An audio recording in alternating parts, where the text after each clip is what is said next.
from the studios of Postscript Media and Canary Media. Last week, we brought you a couple interviews from our recent Transition AI event in Boston. And we started the show with a simple question. What do we want from the AI systems advancing so quickly?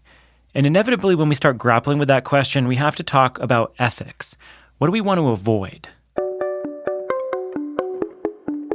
So an AI ethicist is one who is looking to prevent harmful risks to society. This is Pamela Isom. She's the former director of the Artificial Intelligence and Technology Office at the U.S. Department of Energy. And she's the founder of ICE Advice and Consulting, which audits and advises on ethical use of AI. I spoke to her on stage at Transition AI. So we're there to help ensure that your AI is going to perform as you intended, as well as understand how to de-risk the impacts of something that goes not so well. There are two tracks to the ethics conversation emerging. There's existential risk and immediate risk. And people like Sam Altman, the CEO of OpenAI, are focused heavily on existential risk. This is like self-replicating AI that will minimize or maybe even attempt to destroy humanity, or an AI that can create and spread weapons of mass destruction or cause war because of a believable deepfake. Here's Sam Altman at a recent congressional hearing.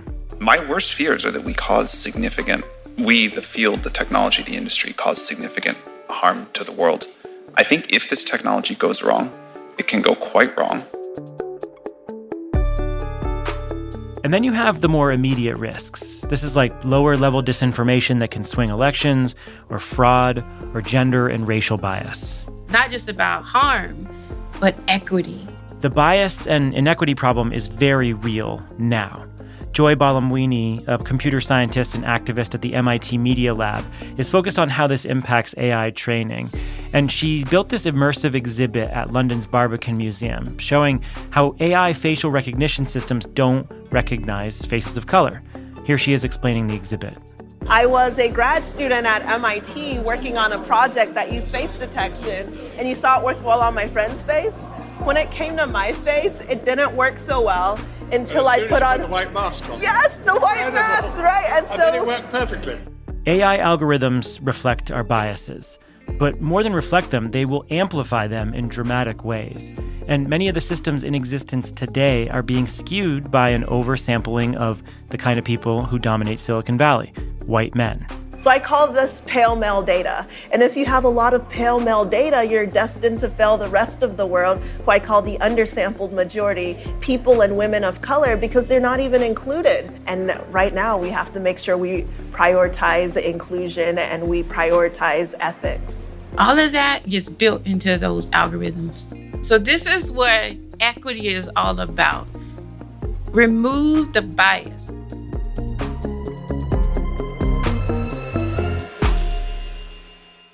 When you think about deploying energy infrastructure, how could this potentially play out if you have bias baked into the system from the beginning?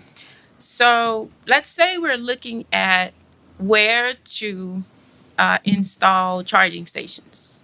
Aerial vehicles have surveyed an area, and based on what it has seen, computer visioning, the algorithm says, okay, we shouldn't put charging stations in this area because nobody's driving electric vehicles. Or if we're going to put charging stations in this area, let's not put the high-performing ones because I don't see anybody driving the real expensive EVs. And so communities get excluded.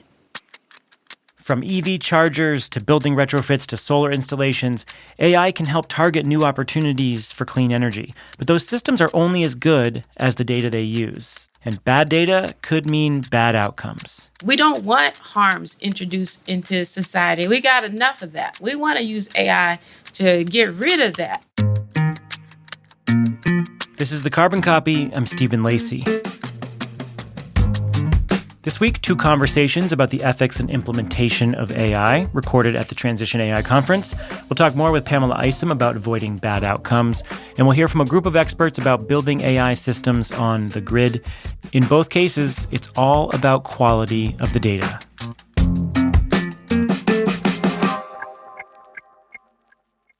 America's green banks are preparing to unleash a wave of capital for clean energy. The Greenhouse Gas Reduction Fund invests a historic $27 billion in projects nationwide. This could mobilize up to $150 billion of private capital for solar, storage, efficiency, and electrification in underserved communities.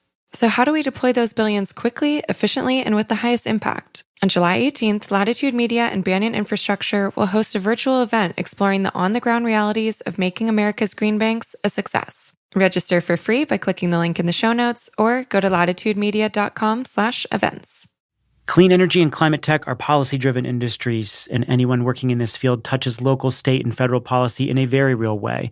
And that's why you should be listening to Political Climate, a podcast from Latitude Media and Boundary Stone Partners that delivers an insider's view on climate policy and politics. Every other week, co-hosts Julia Piper, Emily Domenech, and Brandon Hurlbut cover the nuances of government funding, regulations, backroom negotiations, and the election, of course. Political Climate is a show for people who want authentic conversations and strong opinions from voices across the political spectrum. Listen at latitudemedia.com or subscribe to the show anywhere you get your podcasts.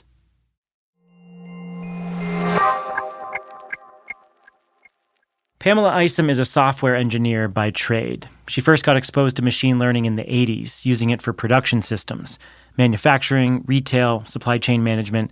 She's even deployed systems for wildfire prediction. So she has a technical familiarity with artificial intelligence, which she brings to her work on ethics. I sat down with her on stage to talk about what she calls the happy path for implementation.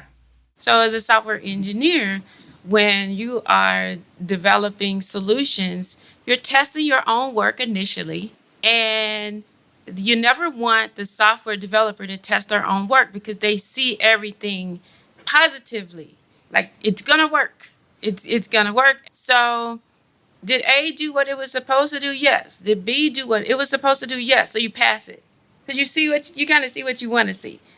But today, that's not good enough because the outcomes can be detrimental to society, can be harmful to society, and beneficial, as well as beneficial. So I got to keep the beneficial part in because it could be beneficial to society as well.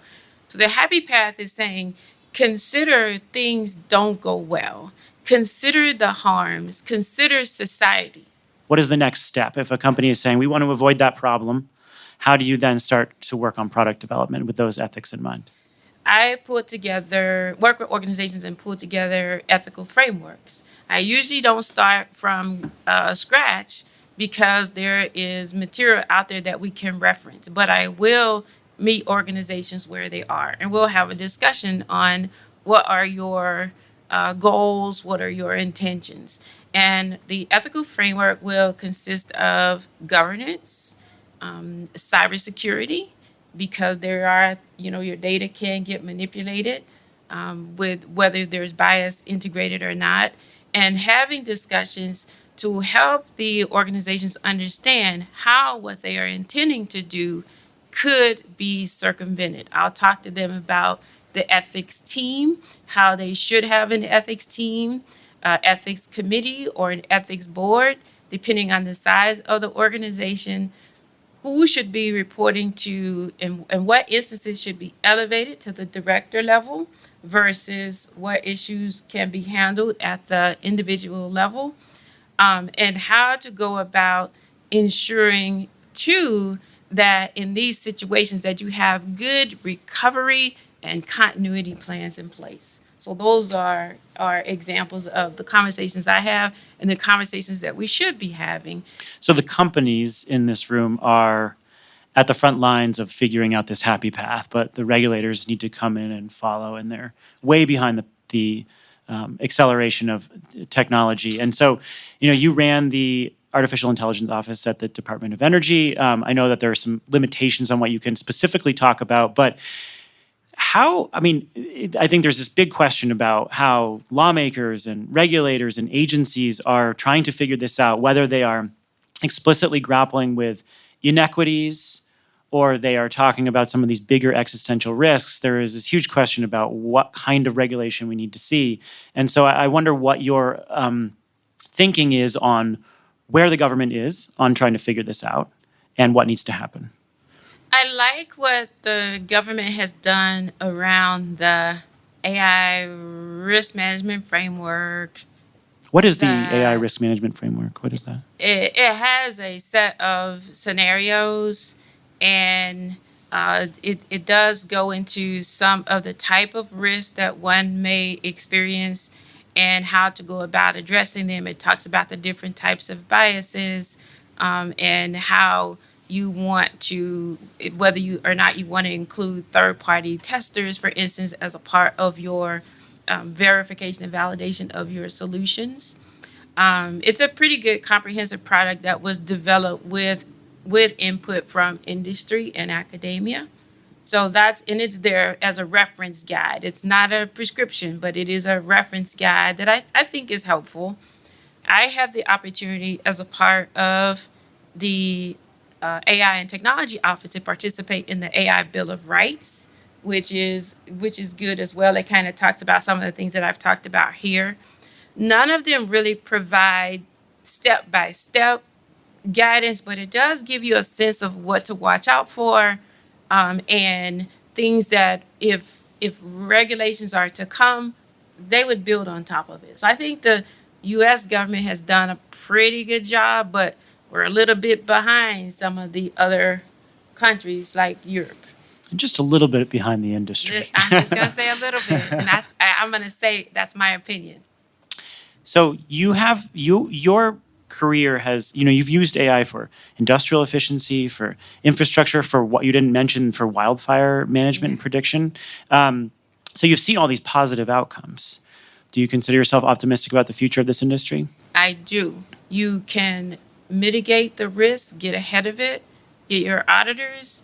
I am very optimistic about it because we cannot process all this sensor data ourselves with accuracy.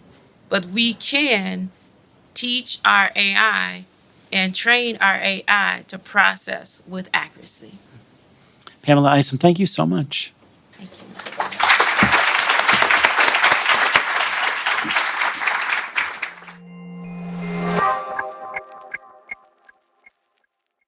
On July 18th, join Latitude Media and Banyan Infrastructure as we take a deep dive into the next phase of deploying the $27 billion Greenhouse Gas Reduction Fund. We'll provide practical insights for the state agencies and local lenders at the front lines of dispensing these funds. Where are the bottlenecks? How do we balance speed with transparency? And can America's green banks live up to the expectations of both local communities and Wall Street? Latitude Media's Stephen Lacey, Banyan co-founder Amanda Lee, and Clean Energy Fund of Texas EVP Billy Briscoe will answer these questions and more on July 18th at 1 p.m. Eastern. This is a must-attend for project developers and financiers. Register for free at latitudemedia.com/events or click the link in the show notes.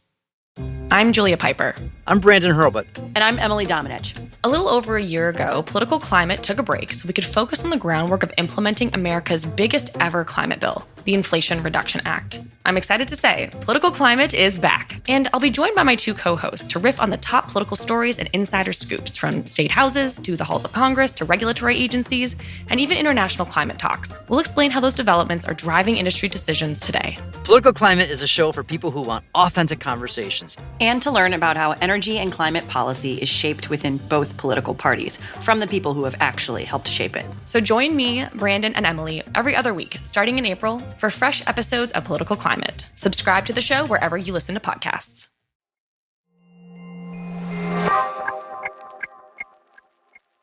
So we know why, at an ethical level, it's so important to have good data. It's also extremely critical at an operational level. And that sounds pretty obvious, but I always find it surprising just how limited good data is on the electric grid, for example. Lots of data exists, it's just not shared in helpful ways, or it's not formatted in a way that can be used. And that brings us to our conversation on the use of AI for utility operations. David Groark, managing partner at Indigo Advisory Group, has cataloged the different AI applications on the grid, and they are widespread. It's worth billions. There's 50 plus use cases, depending on how you define a use case. There's hundreds of vendors in this space, from startups to conglomerates, the existing grid giants, Siemens, Schneider Electric, GE, etc. And there's use cases that have been deployed for many years around energy forecasting. And there's capabilities that utilities are quite comfortable with. So there is this market, And David took the stage with a group of people figuring out how to define and grow the market for automated intelligence in the electricity business. It included Elizabeth Cook, the Director of Advanced Grid Systems at Duquesne Light Company. So I originally came from Power System Engineering Consulting for the first 12 years of my career, and I've been at Duquesne Light for the last 7. I'm a data nerd. I've been building models, grooming data, and running analytics my whole career within the utility space. Tishan Palazzi, head of power utilities at Snowflake. Tishan co-founded Mist AI, a startup focused on precision forecasting for supply, demand, and market prices. Earlier this year, Snowflake, which is a large cloud data company, acquired Mist to accelerate their AI functionality. So now I get to see, from the purview of Snowflake is 7,000 people publicly traded in the US, from the purview of a much larger organization, what that looks like, expanding not much beyond a single AI application into basically all of them. And Jess Melanson, the Chief Operating Officer of Utilidata, which makes an AI-enabled smart grid chip and software platform in partnership with the leading chip maker, NVIDIA. Most other industries that have adopted AI have a mix. So in warehouses and factories and farms and the navigation on your phone, there's a mix of distributed and central AI. And so nobody's really done that yet in the utility space, created a native AI platform for the edge of the grid. And so that's what we're doing in partnership with NVIDIA. The 4 of them went very deep on where AI can be helpful right now, and why the limitations aren't the power of the systems, rather it's the availability and quality of underlying data.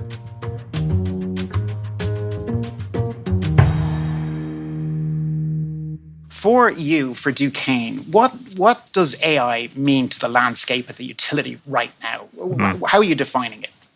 So I would say that I'm careful on throwing the word AI and artificial intelligence within. It's really I see this as a people issue within the utility space.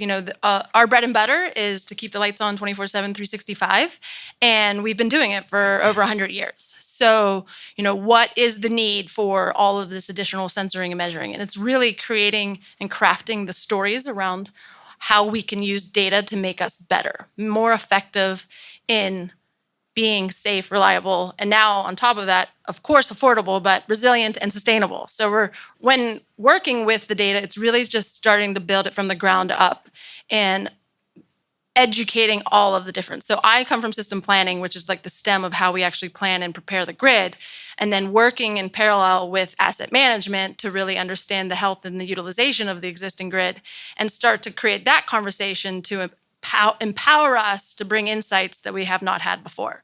So really saying everything about AI, but without saying AI, if that makes sense. So we have done a lot of cool use cases within, and we're building on that. And I would like to say, that roadmap that you showed, in 2017, 18, I started harping on the importance of using our AMI infrastructure that we rolled out fully in 2018. When we had all of the meters, can we start gathering that data? And very quickly I realized, we were mandated or regulated, right, to install these new meters to really make us have a very fine-tuned billing machine. And I think that's happened across the whole industry. But very quickly, it was like, well, there's very valuable voltage data and current and VARs. And I got significant pushback. What would you need that for? So it really sent me on a trajectory of educating not only my group, but I stood up an Electric Utility 101 course module where I was teaching all directors, executives, all the way through to our customer care, to our legal counsel, to say this is why we need this data. And it started really early in 2018. So that really put me on road mapping the grid modernization plan. So the slide you have is really something I speak to on a daily basis across Duquesne Light and really anyone that'll listen, that we are, if we do this right, I no regrets in regards to it will make us better at what we should be doing today, which is serving safe, reliable, affordable power. I can dive into the use cases as we talk, but really installing the infrastructure to gather the data, to really bring it back to the mothership, which requires a lot of data to do so. So can we do it at the edge? So we are partnering with Utilidata to kind of experiment with that. and really start to gravitate and like share and communicate within all of the utility of how this data can really empower each individual group. Yeah, and I love that idea of being able to tell stories, right, around data. Tish, it's a similar question. What does AI mean to landscape right now for you, from where you're sitting in Snowflake? Well, I think that it seems that we're already picking up on maybe like one takeaway from this panel, which is that it's all about the data. Right. Which Jess, I think that you would agree with that. And Liz, you just said so much. So I think that, and maybe to tease that apart, that applies in many different places. So part of it is grid data. It can be data from transformers, substations. It can be data from generating assets. It can be data from homes. Another world that applies, maybe less to the cable, but to integrated utilities or to other players in electricity markets, is the market data. So getting data from there. It's actually quite interesting. I remember on our team at MIST, which was mostly an engineering team and data science, that a lot of the time to build AI/ML models was actually spent in getting all the data in the right place. So for instance, if you are trying to, if you're a renewable supplier and you're trying to see how much wind power you have available and decide whether to sell that in day-ahead or real-time markets, so you're doing renewable supply forecasting and market price forecasting, a lot of the work of doing that well is actually figuring out, what's the temperature going to be tomorrow in different zones? Where are there outages from generators and transmission lines? What do we think the net load ramp is going to be? So a lot of the work in this specific use case, price or renewable supply forecasting, is in getting all the right data. And that it might be data from your own assets or your things that you know, or it might be data that come from partners. So you might have data vendors who you source that data from. I see AI in different places at the asset level, so grid level. I think that the two of you are speaking mostly about that, but also at the customer side level and also at the market level. Okay. I'll just share. When we think of the power grid, right? I think we have to make sure we're differentiating. Like we have the bulk generation, right? So, and how that responds and what it does is actually incredibly intelligent and very protective, right? I mean, their job is to maintain their $1 billion piece of equipment continues to spin 60 hertz, the frequency stability, rotor angle stability, and we have a ton of analytics built into those systems. So not that if I'm not worried about those generators, because our transmission grid does connect with bulk generation. The next level is transmission. I think the T and D, we really need to stop talking about them together. They're very different organisms in themselves. Transmission is 3-phase, balanced power flow that requires a very different set of equations to run those analytics. And we're really tied to really computational systems that were built in the 70s by some generator experts that really built out these power flow equations and started running these analytics. So how we revolutionize and really unlock our transmission interconnection queue really comes down to really getting into those models, being more intelligent with the data that we do have, and doing a whole different set of machine learning. And then comes the distribution system, which I think we haven't untapped the power and the capability it will have, especially with the distributed energy resources, which comes the markets. So I would say, like, being a T&D, you still have this functionality that you need to be worried about all. And then lastly is the customer. Like, the future vision is each building will become an asset to the grid to perform so that we can continue to serve electricity to all. So if we're not looking at the microcosm of how a building will now become a dynamic virtual power plant or a dynamic generation, right, we're missing the big picture in regards to how do we bring all four of those entities together and really correlate and work together. So in regards to the de-siloing, we have to silo because they're all different, but then also look at it holistically so that we're able to unlock potential in one versus the other and they can communicate together. So I just want to say, like, even being a T&D, like, we're really thinking about in the end game is everyone wants to tie dollars to those electron flows. So how we do that, there's a lot of work ahead of us, but I think it's there. The technology is there. Yeah, and in terms of, that's a great description of the system, and it gets less smart, and there's less data, and there's less control the farther you go down to the end, which makes sense because historically, the action and the money and the competition was at the bulk part of the system, and so the last mile was sort of the sleepy last mile infrastructure. That's about to invert, where you have all this activity, you have mobile batteries, you have engaged customers, you have all this technology in the home, and the utility is sitting there with the least amount of data, the least amount of information, and virtually no AI, certainly AI that runs real time or on the physical infrastructure. And so that's why we focused on that part of the grid. And there are definitely folks who say, that's why start there? And is that too much horsepower? And we would say, definitely start there.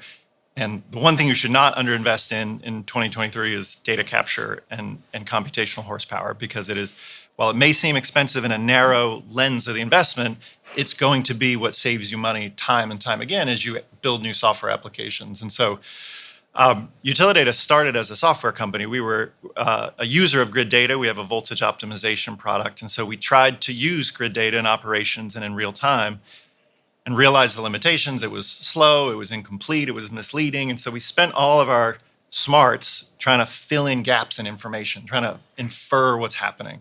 And so the point of these investments at the edge is that you don't have to guess what's happening. Mm-hmm. You can spend your time predicting what will happen next or figuring out how to react to what's happening. And so that is a shift that would get the utility. I mean, Amazon isn't guessing what's in their warehouses. They're figuring out how to get it out to you cheaper, faster, better. And so the utility with the right technology investment and the right data can start to make that shift. That's a great point. So let's just talk about that for a second. The data availability, the data quality of the utility. Let's say from a vendor perspective, are you seeing various maturities across the industry? And from a utility perspective, is your data great? What needs to be done? How long is this going to take to kind of get the dog fit for the fight?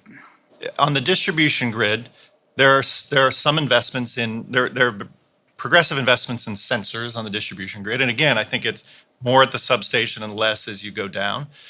At the very edge of the grid, the data is usually late and sparse and hard to reconfigure and reprogram. And so it's been pretty low data, which is why we sort of went into this platform world. I was talking with Mike Phillips from Sense earlier, and both of our companies are happiest when writing algorithms and developing software, but we had to go to the source and create the data source and create the platforms to actually do more. So I would say it's pretty uniform because most utilities have gone through these grid mod processes. And in your presentation, they went through that phase of sensors and basic grid data, but it's a inadequate bar for where we're going. So we need to now take the next step in investing. And that's not 10% more data capture or processing power. That is orders of magnitude more data and processing power. Yeah, so maybe for context, Snowflake, the company I work for, is a cloud data warehouse, and we have hundreds of power utilities clients. 5 of the top 10 US IOUs store their data on Snowflake. And that's data from CRMs, but it's also data from AMI meters. So I think I have a reasonable purview in the answer, like the complexity. I think everything, Jess, I would say everything what you said.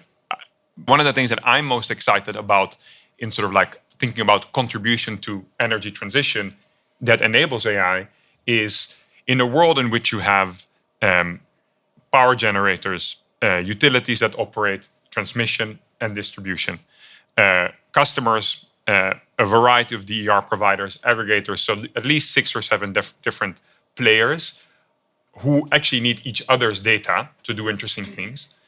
Can you make sure that that data is available to them? So to make that a bit more visceral, could a company that bids in demand flexibility from residential customers pair with General Motors, who has EV charging, and SunPower that installs solar panels, so that jointly they co-optimize the home and they share data with each other to know which customer is the best fit for solar panels who don't have it yet.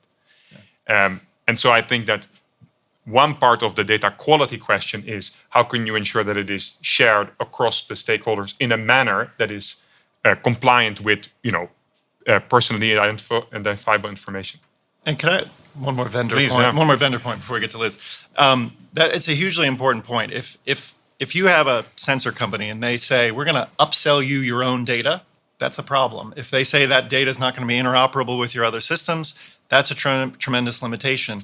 So we're building an open platform with tons of computational space for anyone to build, multiple people to develop AI models, third parties, utilities, DER companies, obviously with the utilities, security, and kind of gateway in mind. But that's a shift. And if you don't open up the data to to everybody and all the providers and all the systems in the utility, then you're going to keep having these stuck silos that have capped value. From a utility perspective, how would you like to react?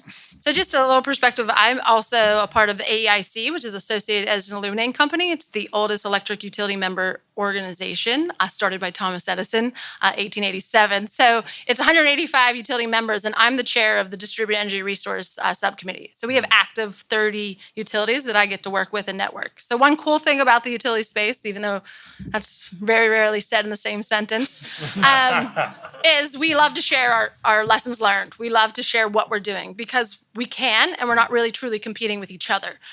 So I guess I'm speaking from that perspective of really interviewing and being a part of that network. Our data maturity level is sparse and in between, right? So there's some of us that, have been forced and mandated to roll out and really adopt and, change quickly. And then there's others that are really looking at it and looking over our shoulder and learning and really starting to implement those messages so that we're prepared for that reality. Depending on what data we're talking about, from a transmission perspective, we need to know the ins and outs because in the 1970s and 80s, we chose as an industry to start interconnecting with each other. And then that required, the federal regulatory realm to really start and really what are you doing? What does your data look like? Is it accurate? And there's a whole bunch of standards that we are really required to maintain.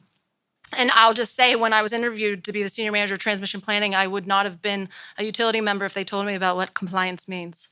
It's a huge burden to a utility space. I mean, it's needed, but the amount of overhead to ensure that the data is accurate, correct, and that we're feeding these models so that we can run the 24/7, 365 power flow solutions, not only in our own operations centers, but all of our RTO ISOs, is a huge lift. So, right there is a realm for where AI could help our industry if we just allow it. And that really becomes a people thing and really that regulatory hierarchy of not understanding the powers of be and being more fearful and resisting change. So there's a human aspect to all of us adopting AI into the electric utility space. So I would say the data for transmission is quite good. And when you talked about PMUs, there was some funding for us to roll out PMUs, and we would all embrace. It's very important. Our models do not sometimes represent actual field events, especially with FIDVR. I haven't said that in a while. Fault-induced delayed voltage recovery. We really can't replicate it from a transmission perspective holistically. And there's a lot of other things that we can't replicate, but we keep moving through. The lights stay on. So. But the maturity is solid. PMUs would really help, but a lot of we have 2 in our system, and I'm looking for ways to use them.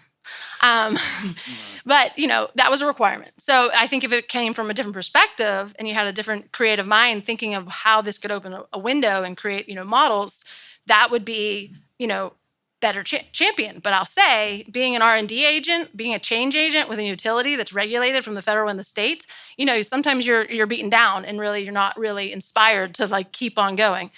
For the distribution system, it's a whole ball game, right? We're state regulated. We don't have those mandatory requirements to have these robust models built, and a lot of us are quickly building those models. Goosebumps talking about it. We did a whole LiDAR of a distribution system and uploaded 7 million points. And now we have an asset-associated database in GIS, which means we have a whole distribution system modeled in GIS. Our next step is making those models power flow models. We have about 63% of our system. So if you look at the breadth of all the utilities, there's some utilities that they've had their whole system modeled for a while, and they're running DMS and Flizzr and doing all that fancy AIs. I love that we can call Flizzr AI, but there are utilities doing that. But then there's all a bunch of utilities in between that really haven't been driven or seen a need, because we've literally, as an industry, said it's the distributed energy resources that are going to drive you to want to build these models. So we really got to pivot that language as you actually can become a better utility more effectively and efficient with everything you do, from your capital work stack to your OMN planning, if you had your models built and you ran and understood how your system was performing. And so that message, I think, needs to get across to all utilities to really embrace the power of building those models. Now, I would say 10 years ago, there's probably 10%. I think we're probably maybe up to 30% of the systems that are fully built in the distribution. And then lastly is your customer data. This is data that we would really love to have access to so that we can help serve and provide value to the customers that yet maybe they even don't even know they realize. But the utility is who that we are, how we came to be. We could all sit here and debate. Nobody really wants the utility to have this data. And so how dare you talk about, creating algorithms to identify where an EV is? You have to be careful how you say that when you say that, because that maybe someone doesn't want you to know you have an EV. But we also need to change the message to our customers that if you start installing charging across all of our grid and do not inform the grid, we never mandated you tell us about your heat pumps or your poles or your spas. But I'll tell you, if Mr. Jones and Mrs. Smith and all that neighborhood installs all of those gadgets and gizmos, their transformer will pop. So this phenomena hasn't been missing, but we need to know what that data is, right? And why we need to know is so that we can ensure we can serve you who's choosing this new technology, and then we can ensure that the others that have not yet and maybe will not unless mandated, because at one time not everyone had a furnace, we need to be able to serve each individual home as a public utility. So it's really that balance and that storytelling to ensure that people understand that why we want the data. It goes all the way from the customer to the bulk electric grid. If we can untap and really utilize the existing assets that we have today and then transform is really where we can make a difference. So maturity level, it's all over, but there's a path. That's a great representation. It's complex. It's very situational dependent on where it sits in the value chain. And you mentioned, Elizabeth, this idea of stories. That's important even to customers or within a utility or to a regulator around data. I want to maybe dig into some of those stories. And perhaps, Tishan, we'll start with you in the middle.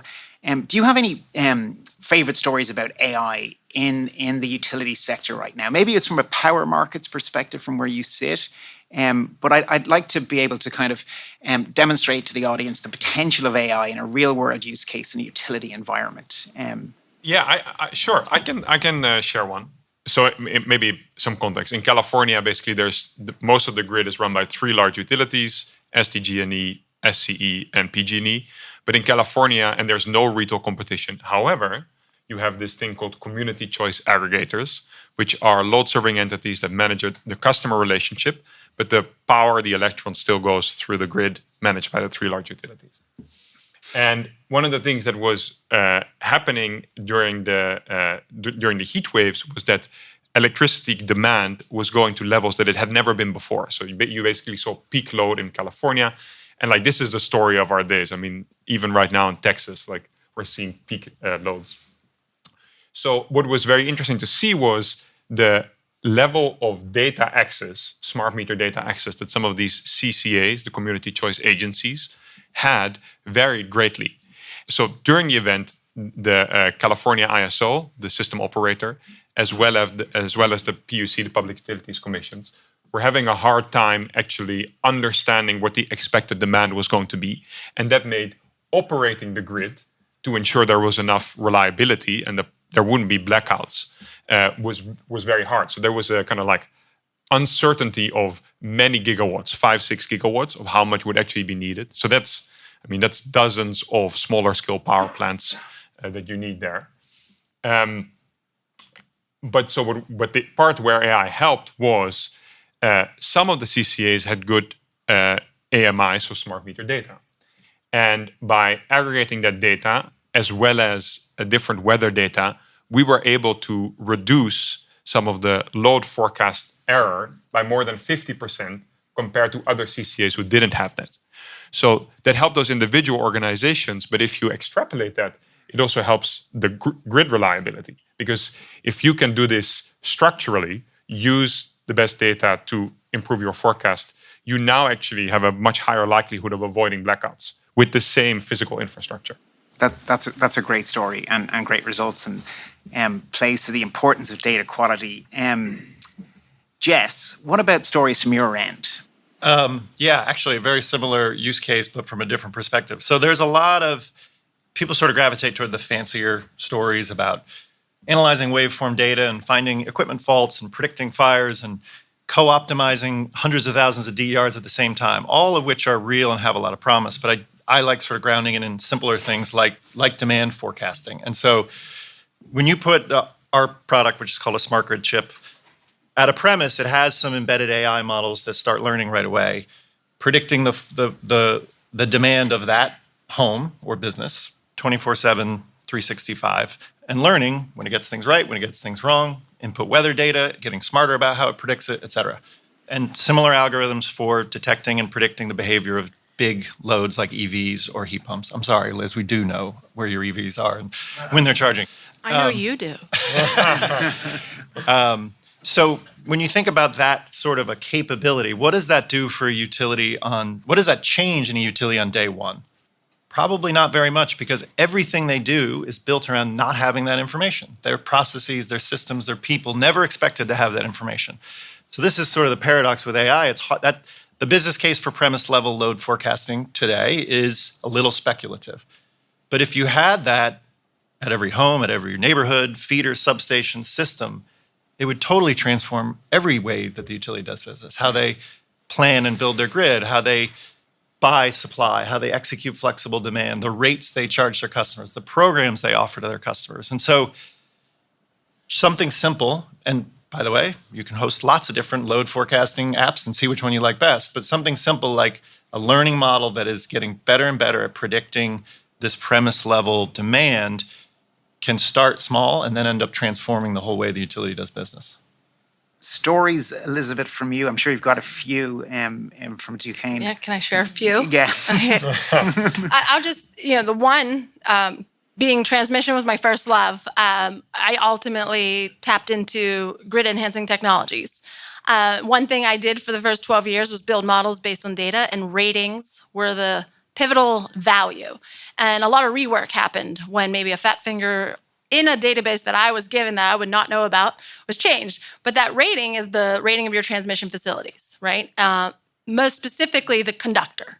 So grid enhancing technology is one of the ones that we have installed is the dynamic line rating with line vision. And so ultimately, we put it on 3 of our facilities right now, and we're looking to expand upon that. Not our whole system, but really to start to fundamentally understand what are those dynamic variables so that we can start looking at how we rate our assets. And I'll just say there's a huge conversation happening around GETS and how it could potentially unlock our queues of generation. And it has a lot of use cases, but from Duquesne Light being a transmission grid that was built to serve a steel industry that is no longer, we're kind of like a microcosm in itself. Yes, we're tied to another grid, but like our flows and what we do, is kind of understood. But if we can show and prove out that data can teach us something and give us insight to really drive the conversation for the larger industry, really creates value in itself. Can you put monetary dollars onto that? No. So it's really creating that business case around, market congestion or asset management awareness. Like you can determine if there's icing on your transmission facilities that you have never had. And so I'll just say driving that new type of technology through a utility that wasn't mandated, it requires a certain amount of effort and approach of how you, but from those learnings, what I realized is if you can do things quickly and swiftly and to create value and start communicating it is your best bet. So I ultimately with these efforts is when I was tapped and got the role that I have now, which is advanced grid systems and setting up the roadmap for grid mod and create a team around me, is tapping into data that doesn't require significant lift, aka internal investment, and working with partnerships. So the first one was I wanted to prioritize our 4 kV elimination plan. We have 4 kV, which is an obsolete distribution voltage. When we go into the capital planning process and they ask us why, I wanted concrete analytics to not only say it's overutilized and the peak loading in X year, but who are we impacting and where in our geographical space has a more risk. So I partnered with an organization called Urban Footprint, where we pulled in our data as well as a significant amount of external data and started layering that information, really speaking to that prioritization to drive our grid resiliency index, which then creates a concrete story to go talk with, how we plan our capital. That was one fun use case. And it was really, just using some of the data that I've been hoarding for the 7 years and providing that, as needed. The other use case was we didn't have system topology, and it was actually part of my dissertation work, and I wanted that voltage data from the smart meter data. It took 4 years. But that's a whole other story. But once I received that data, I ultimately did my dissertation on it, and it caught the eye of a company called Utilidata, who they had an algorithm architect, who really said, I want to take this work and really grow it. So he, and with the collaboration of his whole team, successfully rolled out our secondary topology identification of our meter-to-meter transformers across all 600,000 meters. That is super exciting. None of you are like geeked out and excited. So I guess you don't no, not many utilities have their secondary modeled. Not many utilities know exactly which customers are connected to which transformer and which transformer is connected to which circuit and which circuit is connected to which substation. I know that seems crazy, but it's true. So that was a huge successful story. And then I'll share the last one, which is kind of fun. It was, again, in my advanced grid systems group, taking the data, listening to the data scientists. We partnered with a group called eSource. They've created a couple stories, but the one that I just saw, go live is a storm prediction. So really taking all of our historical outage data, which is human input, which can be better, but is quite dirty, didn't stop us, and providing that to them, as well as all of vegetation maintenance records, and then they pulled the external data of all of the weather.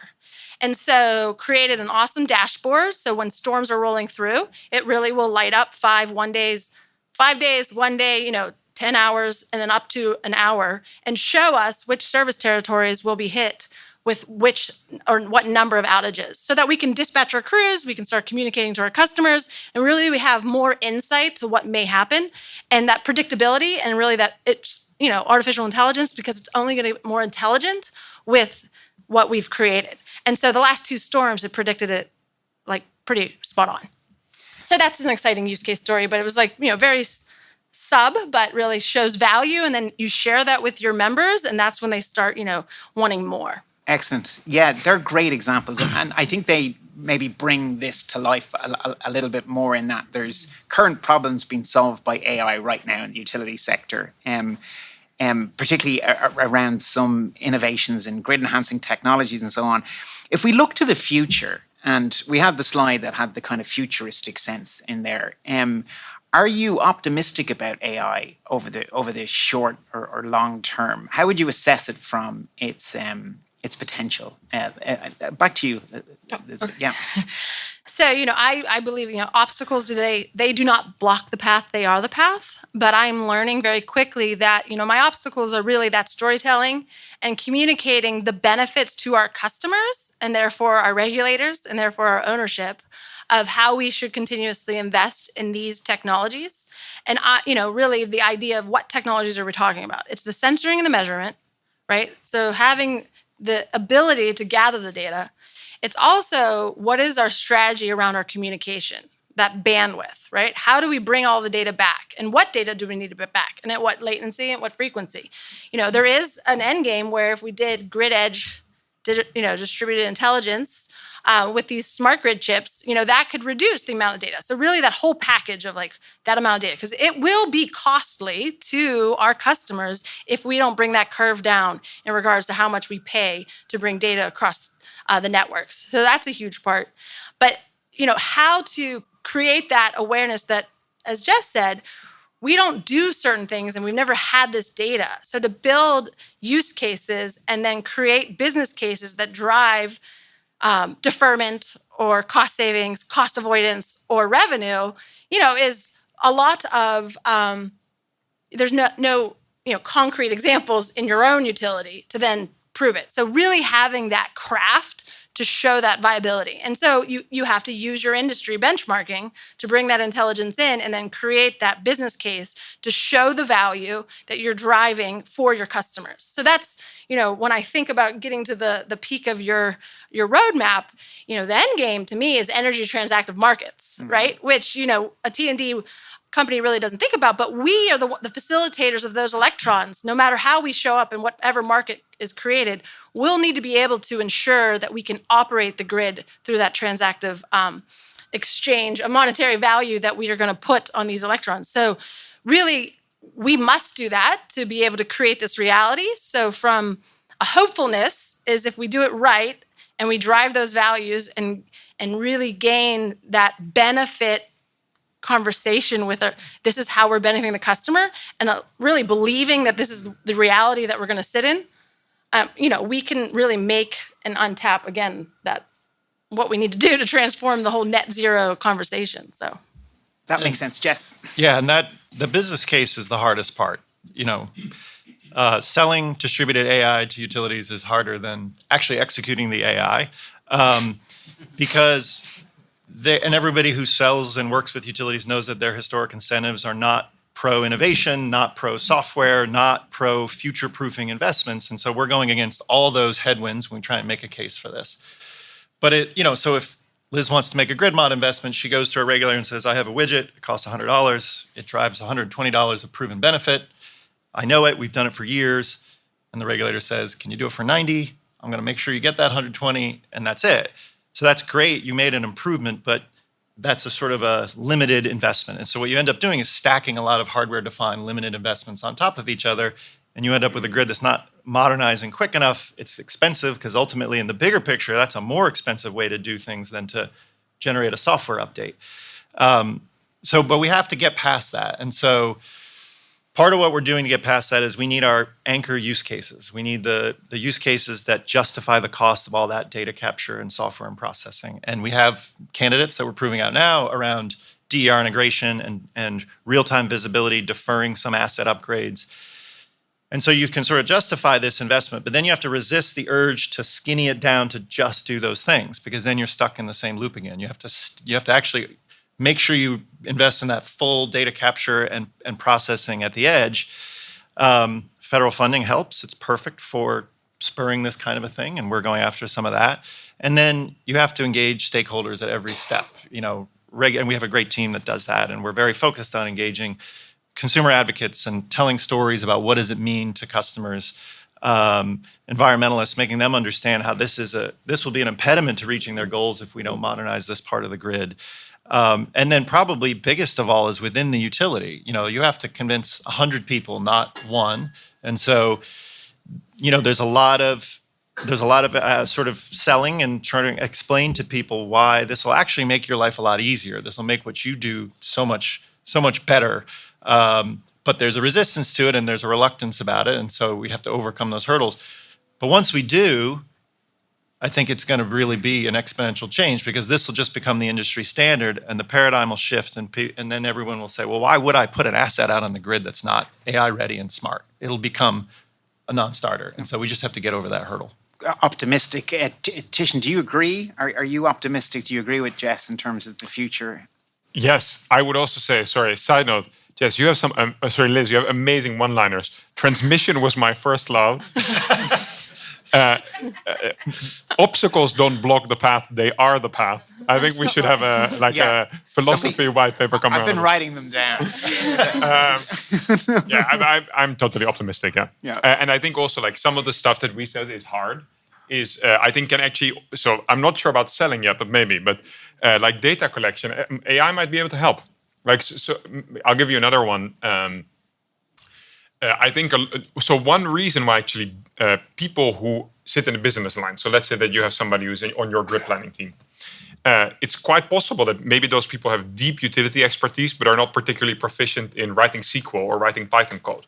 But now, I don't know if any of you who are not coders have tried, but it's crazy how easily you can transfer natural language to code, especially like SQL. You can basically say, I would like to have the voltage for the last year, 5-minute granularity for these substations. And if you have the right chunks configured, it will give it to you. So that's another reason why I'm optimistic. Yeah, I just had, workforce, right? Like who we recruit. I think a big part of getting to the top is creating the awareness that the utility space is innovative, creative. And if you change the utility, you change the world. But Number because 7. we are like the hindrance, right? So, but if we can gain the talent, and so I was having a really hard time getting this one group to do one thing, and I just didn't have the time to pull out my own Mac, and so I hired a new employee. I floated it by. He knew Python, and within one day, he extracted this data that I've been looking for like 9 months. So really finding that key talent that has some really, let me get dirty with the data and run that, create that, code and just start churning out and really creating value that is, not really available in the recruitment status, right? So I think also having the message that the utility space is changing. And so how do we bring that talent inside? So we do need our electrical engineers, but we also need our data engineers, our software engineers, and really changing the table of like our IT relationship with operations is a huge deal. And that's going to do it for the show. Thanks for listening. If you like the themes and conversations that we're featuring from the Transition AI event and you want to attend, we're going to have another one in October in New York, so stay tuned for that. Thanks to Canary Media for being our partner on these pods. The Carbon Copy is a co-production of Postscript Media and Canary Media. This episode was produced by me and Sean Marquand. Roy Campanella Jr. mixed this show, and Sean Marquand came up with the theme music. Other original music came from Echo Finch and Blue Dot Sessions and Epidemic Sounds. Postscript Media is supported by Prelude Ventures, a venture capital firm that partners with entrepreneurs across energy, food and ag, transportation, logistics, advanced materials, manufacturing, and advanced computing. Give us a rating and review on Apple or Spotify and send us your thoughts on social media. And as always, we appreciate you being with us, and we will catch you next time. I'm Stephen Lacey. This is The Carbon Copy.